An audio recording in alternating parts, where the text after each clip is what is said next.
So, what's up mga kabonjing, no? Kagigising ko lang. Duty update tayo, no? Bali, wala akong pasok ngayon Sunday. Day off ako ngayon. Bali, ang naka-duty ngayon si Mrs. Si Mrs. po ako naka-duty. Ngayon, kasi tuwing Sunday, although wala akong pasok, pero isa sa mga task ko pag Monday, uh, yung mga corridors sa residential part, sa condo part. So, nililinis ko na, nagba-vacuum na ako ng corridor kasi tomorrow by Monday naka-off si Mrs. Medyo gahol ako sa oras. So, at least kahit paano mababawasan yung task ko for tomorrow. Ginagawa ko na ngayon. Gagawin ko na ngayon Sunday. No? Yan, ang gamit natin. Kasi saka itong extension wire medyo malawak talaga yung corridor siguro sa isang floor. For example, ang schedule ko ngayon is try natin subukan ko at kahit makatatlong floors ako ngayon kasi talagang ang laking tulong nun pag yung mga na nagagawin mo yung mga corridors, mababawasan yung task mo, daily task mo. Kasi talaga ang priority talaga namin dito is yung clinic, no. So samahan niyo ako yung mga kabonjing, ha. So check lang natin si Mrs., no. Kanina pa siya nag-start siguro nag-start siya ng mga alas 2 ng hapon. So time check dito alas 5 na ng hapon. So ito naman as of now yung clinic, marami raw pasyente, sabi ni Mrs. Mga non-appointment, maraming pasyente dumating. So ayun, check natin si Mrs. So ito yung pakita ko lang sa inyo, ito yung kalaban namin pag winter. Yan, yung mga bakat ng sahig. Ayan, asin yan, asin, mga asin. Tapos yan, ang pa dyan, yung mga bato. So isa sa pinaka challenging sa duty namin is mga waiting room. Itong mga waiting room na to kasi talagang kumbaga aalisin mo yung mga upuan, i-rearrange mo siya para malinis mo. Kasi yung mga bato minsan nasa sulok talagang tatanggalin mo yung mga upuan. So double check natin si Mrs. Dalawang lane po ito mga kabonjing, no. So mahaba to. So ganito yung karami na rooms na nililinis namin, diba? So total rooms ng dalawang corridor na to is almost 66 rooms dito sa dalawang side na corridor na to. Bali wala pa dun yung mga admins, mga offices, mga ganun, admin offices. Wala pa yung mga toilet, wala pa yung yung cafeteria, yung waiting room. So kahit magaan po pero madami. Opo.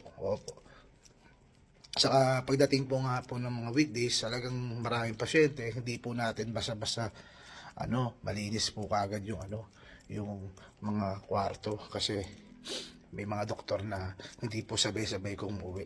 Minsan may umuwi ng maaga, minsan naman may umuwi ng late na. Siguro share ko lang po, may mga doktor minsan umuwi na umuwi ng late, minsan midnight na. Minsan kung hindi mo pa kakatukin, hindi pa uuwi. So ito si Mrs. naka-day off si Mrs. So ayan po. Ang problema si Mrs. sa kaperahan. Ayan. Si manager. Tapos pag inanyan mo, diba? BPI, Ano na BPI, shout out sa inyo. Namang problema Anong si ginawa niyo sa pera? manager sa BPI. Verify. So ito po, ito po yung gamit namin dito sa duty namin, no. So lahat ng task namin nandito. Loading. Baka pagka naharap Kung ano kay lang baby po boy, yung biglang gumana. kung ano lang po yung nakalagay dito sa task, yun lang po Ayan yung na gagawin namin. naka-X. Ayan. Ayaw! Problema sa BPI. Hindi ma-open ni manager yung BPI niya. Parang nag-update yata sila ngayon. Hirap. Hindi niya mabuksan yung ano niya. Yung account niya ngayon sa BPI. Sana hindi mawala. Ang kala ba naman nun? $500? 500 pesos. Sayang daw po yung 500 pesos. Baka mawala po. Ano po yun? So, yun po. Start na po tayo ng ano, ng vacuum ng corridor. Actually, i-double check. Kailangan ko rin i-double check yung mga gym eh. Yung gym saka yung recreation room. Kasi minsan, at kadalasan po pala pag weekends, so marami pong gumagamit ng recreation room, no? So, minsan may nagpa-party, may tag dito. Yung typical na may tumatambay po doon. Yung nakatira naman po dito. So, i-double check lang natin just in case, for example, na may mga basura, tapos yung kailangan i-vacuum. Yun po. Tapos yung CR po doon sa second floor, check ko rin po kasi baka po madumi. Kailangan po linisin. Para pagdating po bukas, maayos po yung yung handover po for tomorrow's operation. Kasi sa second floor po, bali nandun po yung recreation room, nandun po yung gym, at nandun din po yung yung gardery. Kasi meron kaming gardery dito, or yung parang yung pinag-iiwanan ng mga bata. Opo. Kung saan po iniiwan ng mga parents na nagtatrabaho yung mga anak nila. Parang gano'n po, parang nursery po ba tawag nun? Hindi ko po ako sure eh. Ano po. Sige po mga kabonjing, no? Start na po tayo. So, good update mga kabonjing, no? So, dito na tayo sa 6th floor. So, almost na natin tayo ng corridor ng 6th floor. Ayun sa inyo po mga kabonjing, no? So, ito po yung view sa 6th floor. Ang ganda, no?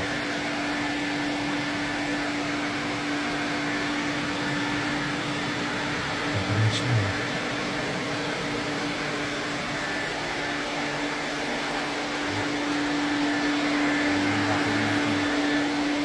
Mahaba po ito. Sulit na sulit po yung extension. So what's up mga kabonjing, no? Update tayo, no?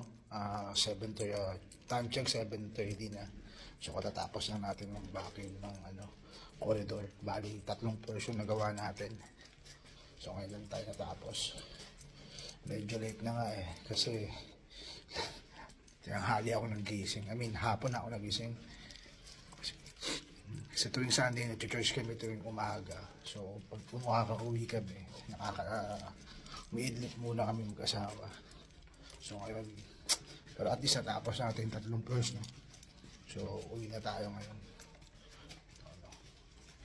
Ayun nga, uwi muna natin dito sa bahay. Kasi bukas, kung gagamit tayo nito, diretso na tayo ng corridor.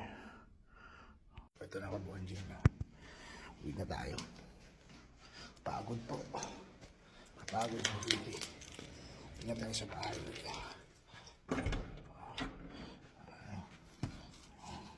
Gutom, pagod. So, kung natin chinelas natin dito. So, yung sapatos namin, no? Sapatos ko pala. So, nasa labas lang ng pinto. Kasi puro bato eh. Saka asin. Uwi na tayo mga kabonjing.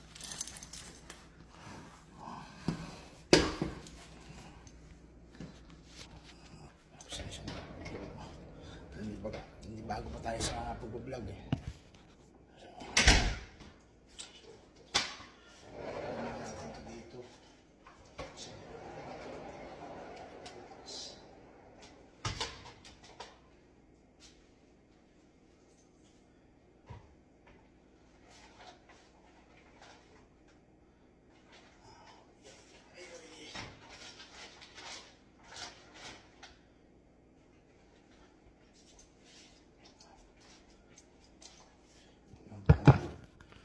So, ito na tayo sa bahay.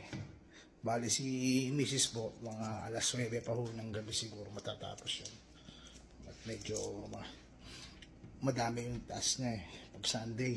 Kasi meron kami mga task na na every Sunday mo lang gagawin kasi hindi kaya ng weekdays eh. So, yun po. Pagod, upo muna po tayo. Siguro kape muna. Kape kaya muna. So, kakabodging, no? So, ito yung unit namin, no? So, ito, company provided. Although, company provided, binabayaran namin to. Kumbaga may bayad kami sa rent. Hindi po libre, ha? Wala pong libre dito sa Canada. So, lahat po binabayaran po namin. Kaso, ang benefits lang namin kahit papano is 50% po kaming, may discount po kami na 50% po sa renta namin. So, pero yung kuryente, sa amin pa ho yun. Opo. Pero ang maganda rin po dito sa unit na to is libre po yung wifi. Provided po nung condominium, yung free wifi. So, yung utilities lang namin dito is yung kuryente po. Silipin nyo po kung ano po itsura ng bahay namin, no? Isang kwarto lang po ito. Isang CR. Ito po, labahan. Yung typical po na na studio type po, na unit po ng condominium. So, ito yung labahan namin. Buksan natin yung ilaw. So, ayan po. Labahan po namin. Ito, at the same time, ginawa ko na rin na closet kasi ang daming gamit ni Mrs. Ang daming damit ni Mrs. eh. So, ito lang ginawa kong walk-in closet, no? Ayan po. Ayan po yung walk-in closet. Tapos, ito naman po yung kusina namin. So, si Mrs. mahilig sa mga halaman to si Mrs. Ayan. So, hindi ko alam anong klaseng halaman to. Comment down below kung alam nyo kung anong klaseng halaman to. So, ayan po, no? Maliit lang po yung namin, yung unit namin. Hindi po ganun kalaki. So, pang lang po talaga. Sa pang mag-asawa. Wala pa nga po yung mga bata, yung mga anak namin. Pero kung sakali pong papalarin na darating, kailangan namin kumuha ng mas malaking unit. Food trip po natin ngayon, spam. Hindi tayo nakapagluto kasi gahol tayo sa oras. Ito po yung toilet. Ito po yung CR namin. Ito po. Ayan po. Hindi naman po ganun kalaki. Sakto na po para sa mag-asawa po na nakatira. Ito po yung aming kwarto. Ayan po. Sakto lang po yan.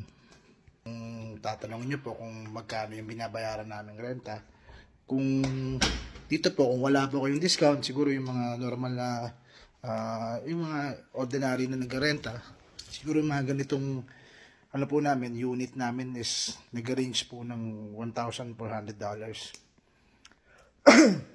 1.4 to 1.5. So, basically, dahil meron nga po kaming 50%, so ang binabayaran na lang po namin is yung kalahati po nun. So, malaking tulong po yun para sa amin. Saka, ang hirap din po talaga kumuha ng apartment dito sa Quebec.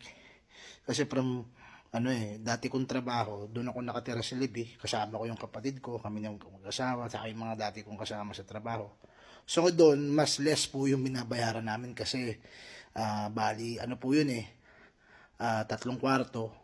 So, ang bahay lang namin sa bahay is nasa 1-2 So, 4 kami apat kami naghati kasama si Mrs. So, mas mura. So, ganun po yung buhay dito sa Quebec, no? Pati gaya din sa pangungupahan. So, hati-hati kayo sa lahat sa kung ilang pinto, ilang kayo sa isang apartment. Isasama nyo yung plus na kasama nyo, no? Kasi kami, ganun yung sa sitwasyon namin before Si wife kasama, yung asawa ko kasama po yun sa sa hatian. Hatian po ng pagbabayad. Kahit sa kuryente, sa internet, kasama po siya sa hatian. So, yun po, no? So, ngayon po mga kabonjing, siguro, antayin ko lang si Mrs. Pero yung pagkain, hindi ko pa alam kung ulamin namin Gutom na So,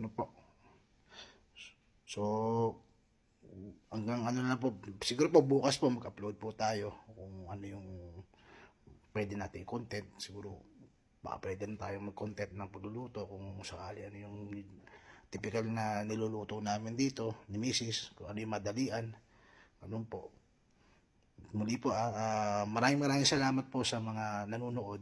Kung meron po kayong time, kung gusto niyo yung mga ganitong content ng Buhay Canada, paki-like po, paki-follow po, subscribe po, kung ano man po yan,